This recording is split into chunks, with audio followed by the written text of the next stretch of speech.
بيغيروا رأيهم في الفستان قبل الفرح بأيام. خليني أقول لك جملة تخوف أي منظم حفلات. لما تيجي عروسة تقول لك أنا مش حاسة الفستان، الجملة دي لو اتقالت قبل الفرح بأسبوع بيحصل توتر، ولو اتقالت قبل الفرح بيومين بيحصل كارثة، ولو اتقالت قبل الفرح بساعات بيحصل زلزال.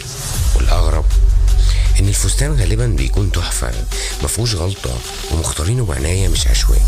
يبقى السؤال الحقيقي إيه اللي اتغير؟ الفستان ولا اللي لابسه الفستان؟ وقبل ما اعرفك بنفسي تعال اقول لك انا شفت ايه. انا شفت عروسه كانت بتلمع وهي بتقيس الفستان اول مره، دموع وتسقيف واحساس انها الاميره. قبل الفرح بايام نفس العروسه تبعت لي رساله قصيره جدا: انا مش عايزه الفستان دوت، لا شرح لا تفاصيل، بس رفض. خليكم معايا وهنعرف ايه الحكايه.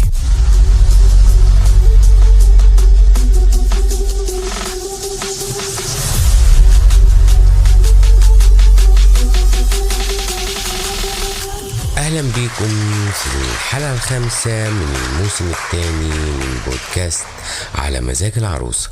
انا مختار، منظم ومصمم حفلات ومؤسس امواج وابداعات، وبحكم شغلي مش بتعامل مع فساتين وباقات وبروجرام، بتعامل مع اعصاب وخوف وتحولات نفسية بتحصل قبل اهم يوم في العمر.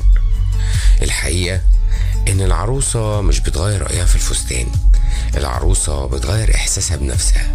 لان الفستان اول ما اتقاس كان في مرحلة الحلم، مرحلة انه لسه بدري او مرحلة الخيال. لكن قبل الفرح بايام كان الحلم بيقرب والمسؤولية بتقرب والتوقعات بتعلى، فالعقل يبدأ يقول هو ده فعلا انا، ولا انا كنت بحاول اطلع نسخة مثالية مش حقيقية؟ خليني عشان نفهم الموضوع اكتر واكتر هحكي لكم حكاية عروسة جت قالت لي وهي بتعيط: الفستان حلو بس انا مش حاسة اني مرتاحة. سألتها انت مش مرتاحة في ايه؟ قالت لي حاسة اني لابسة توقعات الناس مش ذوقي. الجملة دي تتلزق في الودان.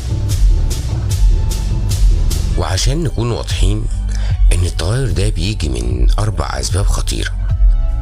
اول سبب هو ضغط الصورة المثالية، بمعنى ان انا مثلا شفت صورة على انستجرام او شفت صورة على بنترست او حد قال لي رأيه في الفستان نفسه. يعني كل صورة احنا بنشوفها او بنقولها فاحنا بنقول لنفسنا ان انا لازم اطلع احسن نسخة من دي.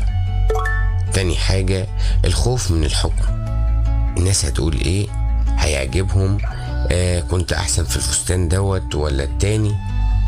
تالت حاجة وهي فقدان السيطرة، بمعنى ان العروسة فجأة بتحس ان كل حاجة ماشية وهي مش ماسكة زمام الامور او مش حاسة بنفسها. رابع حاجة الصدمة النفسية، ان الفرح بيقرب والحياة هتتغير والفستان هو اول حاجة بتاخد الضرب. والحاجات دي بتبقى من الغلطات اللي هي بتيجي من اللي حوالين العروسة. لما تيجي واحدة مثلا تقول لها انت مكبرة الموضوع، وواحدة تانية تقول لها ده توتر وخلاص، وواحدة تانية تقول لها خلاص الفرح قرب استحملي.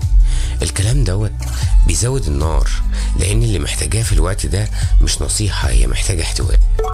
والحل الحقيقي علشان نكون صادقين ان العروسة اللي تغير رأيها مش محتاجة فستان جديد، هي محتاجة ترجع تسأل نفسها انا اخترت الفستان ده لمين وليه. واحيانا مجرد ان حد يسمعها بصدق ويرجعها تحب الفستان تاني هيخليها ترجع لصواب. وفي كورس كواليس الفخامة في وحدة كاملة اسمها إدارة اللحظات الحرجة قبل الفرح، بنتعلم فيها ازاي تقرأ توتر العروسة، نفرق بين خوف مؤقت وقرار حقيقي، ونتصرف صح من غير ما نكسرها. مش بس فساتين، دي إدارة نفس بشرية. وفي نهاية حلقتنا خليني أقولك حاجة لازم تفتكريها كويس: الفستان مش قطعة قماش، الفستان هو مراية. لو العروسة مش شايفة نفسها في المراية دي أي فستان هيبقى غلط.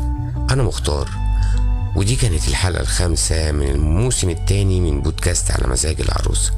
خليكم معايا لأن الحلقة الجاية هتبقى نار. الحلقة الجاية هتبقى مختلفة وخفيفة وخطيرة. أكتر 5 أخطاء بتحول الفرح لفوضى، اخطاء بسيطة بتتحسب هزار لكن بتبوظ اليوم كله.